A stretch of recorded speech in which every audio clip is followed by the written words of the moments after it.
netball called a chest pass, right? And I used to get them in the face. I just wanted to know that she respects the game of netball. What even is netball? Harrison, you are a freak! This is the sport evolving at its very best. Unbelievable. Can you believe it? It's all over! New Zealand have won the World Cup!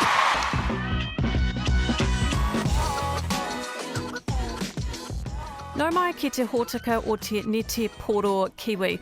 Welcome to the Kiwi Netball Show. I'm Bridget Tunnicliffe, and today we're talking media coverage of netball and how that's changed over the years.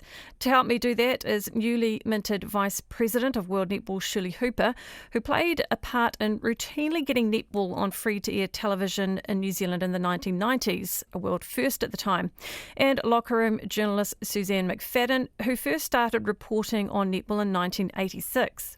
Suzanne, I'll start with you. Wow, 1986. Where were you working?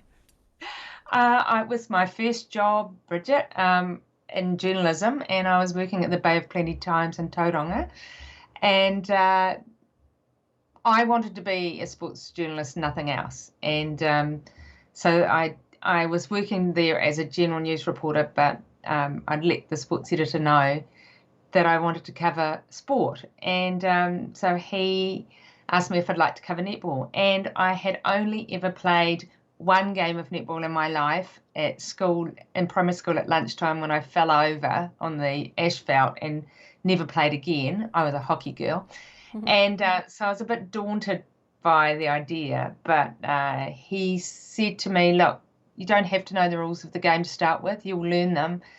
But you know, talk about people, and I've been doing that ever since, I think. So I started off covering club netball. Today, that's almost non-existent, isn't it, with the stripping back of local sports coverage across the board. Now it's either pretty much the Silver Ferns or ANZ Premiership. You don't really hear about much under that. Do you find that sad? I do, but I think there's just so much netball out there, and you know, there are obvious reasons why club netball isn't covered anymore. I mean, when I first started covering netball at the Herald, I would do the Auckland club netball as one story and the North Harbour club netball as another story each weekend, and to do previews on both of them as well. So it has changed dramatically, but you know, there's just so many other ways of getting your netball news now, and we get to see so much netball on, okay, I have to admit it, you know, paid television, pay-per-view television, but, you know, there's so much on the internet if you want to see scores, if you want to see highlights. So, yeah, I do feel for club netball, but I just think it's the natural way that all sports reporting's gone. Shirley, your involvement in the media side of it comes really mostly in the area of TV broadcasting. You were General Manager of Marketing at TVNZ between 95 and 1998. So you played a part in routinely getting netball on free-to-air TV. What had the coverage been like up to that point? Was it just sporadic? Netball was on free-to-air television before I came along. The team at TVNZ, I think, it probably recognised the opportunity. I think it had been on sporadically, but when Netball New Zealand, or when the Silver Ferns won in 1987, I think, won the World Cup in 1987, I think that was probably the real stimulation for going, whoa, this sport is actually pretty cool. It belongs up there with rugby and cricket. And I think at the time, TVNZ did a rights deal with those top four sports, and netball was one of them. So that was before my time. When I came along, my job was very much to continue building eyeballs on the screen and getting more people to watch netball, and equally as important, getting advertiser support for the game. So selling the game to the media buyers, some of whom had never really heard about netball or didn't know much about netball, and just getting them to put their advertising funds behind it.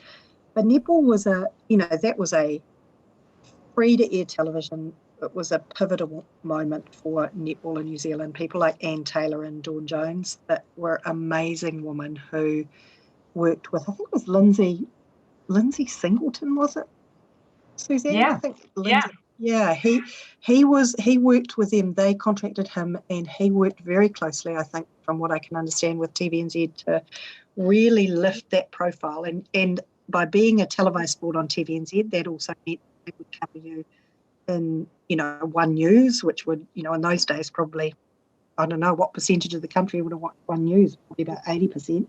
So you had people, you had so much exposure for the sport through the television medium.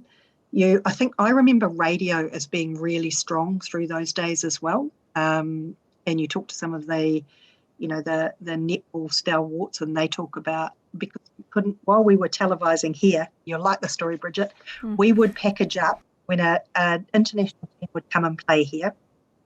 We'd give them, before they left, a tape of the game, and then they'd play it over there, and somehow these tapes would find their way around the world. So the world would know how we were playing, but we had no idea how the rest of the world were playing, because we didn't get any tapes in return, because no one was filming those games. We were the only country for a really long time to be broadcasting netball. There's a story about, I think, Lynn Gunson talking about how that really sucked when she was coaching, because she kind of felt like everyone knew what she was doing, but she didn't know what anyone else was doing. The early days of video analysis back then. Yes, yeah. Exactly. Yeah. And then we had magazines. We had a netball magazine in those days. Suzanne, you probably wrote for it. I think I might have. It's going back a way Joseph, now. wasn't it? Yeah, Joseph Romanos Joseph was Romanos. the editor. His wife Gail, and they did a fantastic job. And it was, again, there was magazines. There were books written about netball players back then, and you don't see that very often now. So there was different ways of getting your netball news. Suzanne, I was talking to Pulse media manager Jane Hunt last year, former NZPA sports reporter, covered lots of netball. She described the 90s as the halcyon days for sports journalists. She covered the 1991 World Cup in Sydney, and newspaper-wise, she said the Christchurch Press would have been there, the Don Post, New Zealand Herald, Evening Post and radio. So there were more New Zealand journalists on the ground back then than what there would have been at the World Cup in 2019. Yeah, totally. Like back when I kind of started writing for the Herald in 1987, I counted up how many I could remember. Just in print journalists alone, there were 10 dedicated netball reporters. Okay, they reported on other stuff as well, but they were dedicated to covering netball at newspapers throughout the country. And it's just, news organisations now have much fewer journalists than they did, sports journalists than they did as well. And, in some newspapers around the country today, and smaller newspapers, there's no sports journalists.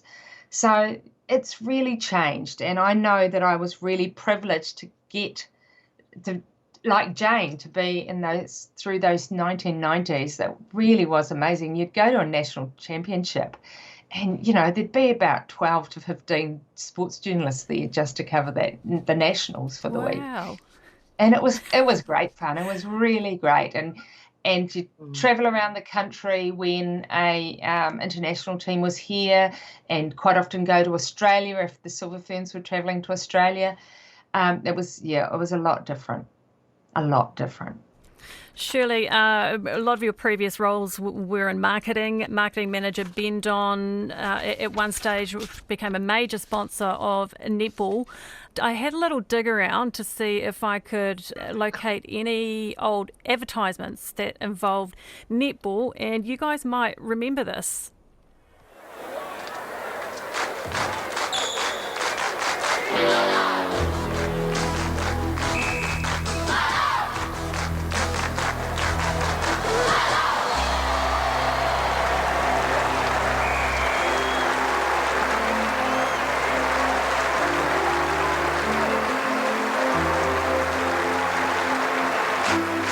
Them up with Milo.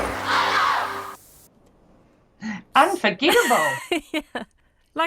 It sounds a little bit lame now, but to be fair, it's stuck in my head. It's the only netball ad that I can remember. Yep.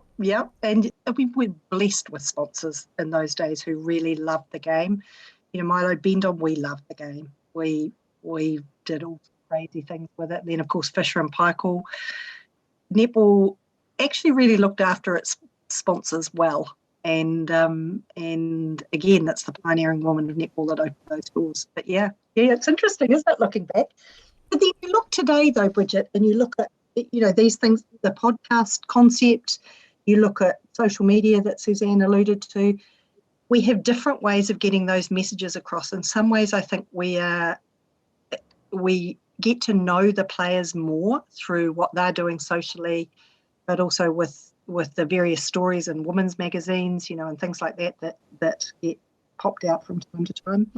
I kind of think it would be a tougher time now in some ways to be a netball player, because you can't hide from much nowadays. No, everything's online. Suzanne, look at Netball Scoop. Started out as a netball forum, a small group of passionate fans in Australia trying to fill a vacuum of information. Look at the way Netball Scoop has expanded their coverage and reach, now become quite a comprehensive source of information. I would say they're now a major player in media coverage of netball, not just in Australia. And this is just volunteers. Could we see more of that fans taking things into their own hands? Yeah, I definitely think so. And players, really. And I think we've seen that lately with Amelia Ignacio. She's on her social media, especially Instagram, most days. We had Maya Wilson most recently. And I think it's something that we're going to see is that the need for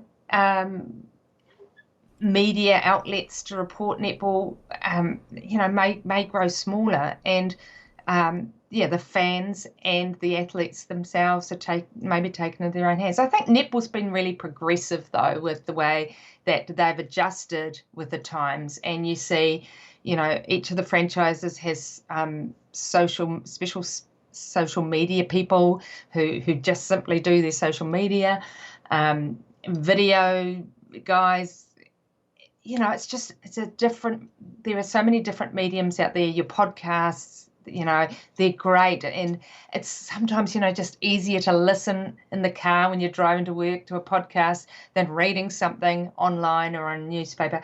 So, but I think netball has been really good at getting on top of this. And, it's true. And you'll agree with me, I know, Bridget, that, Kerry Manders has for, decades set the standard for sports media comms people in this country, and every sport looks up to Kerry for what she's achieved and the relationship that she's had with all of us journalists.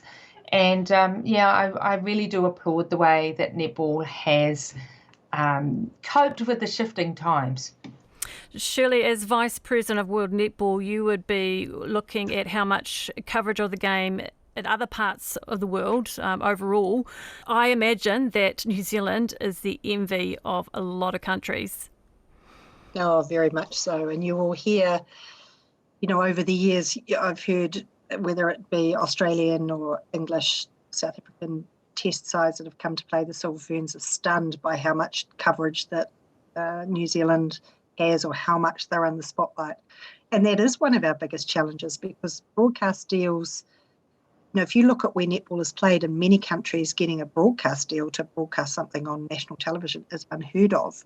But if we're clever, I think in the coming years we can use the digital space more cleverly, whether it's through subscription television, whether it's through YouTube.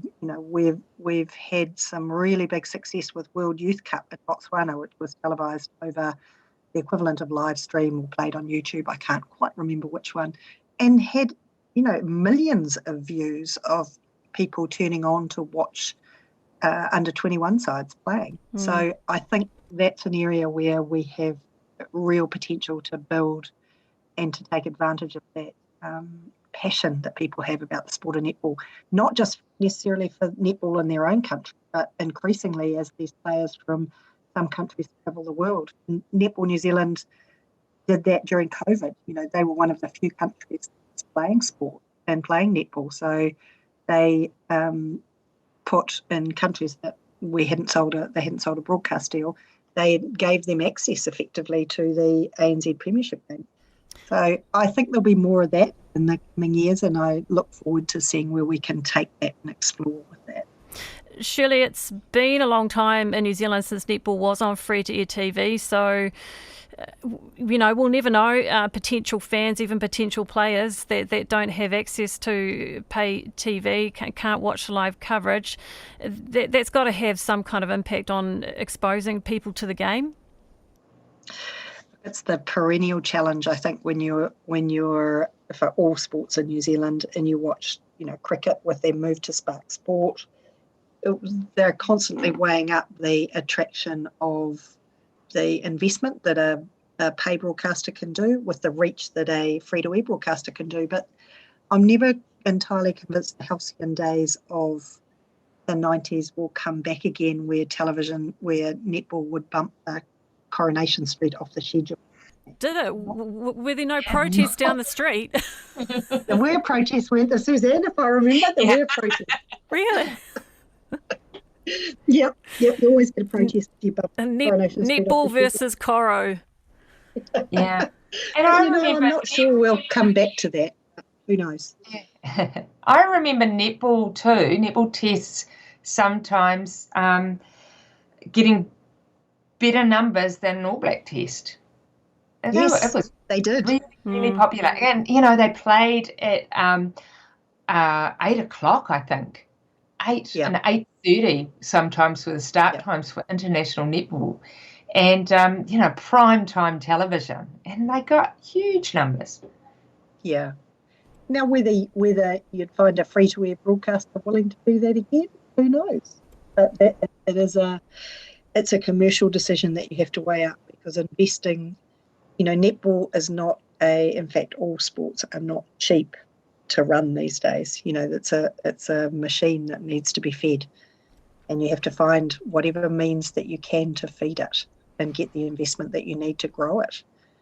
And winning breeds investment, as we've seen with Silver Ferns, as we've seen with the Mystics. I was talking to someone earlier today and talking about, for a while there, you'd be lucky to get a stadium a quarter full with the Mystics. I mean, I understand last week's game was a sellout. So, success breeds and fuels the impetus of finding investment and finding support in different ways. So netball in New Zealand's in good space, very good space, thanks to people like Kerry Manders, people like Jenny Wiley, Knowles, amazingly talented people in that sport, and very much look forward to seeing what they do next.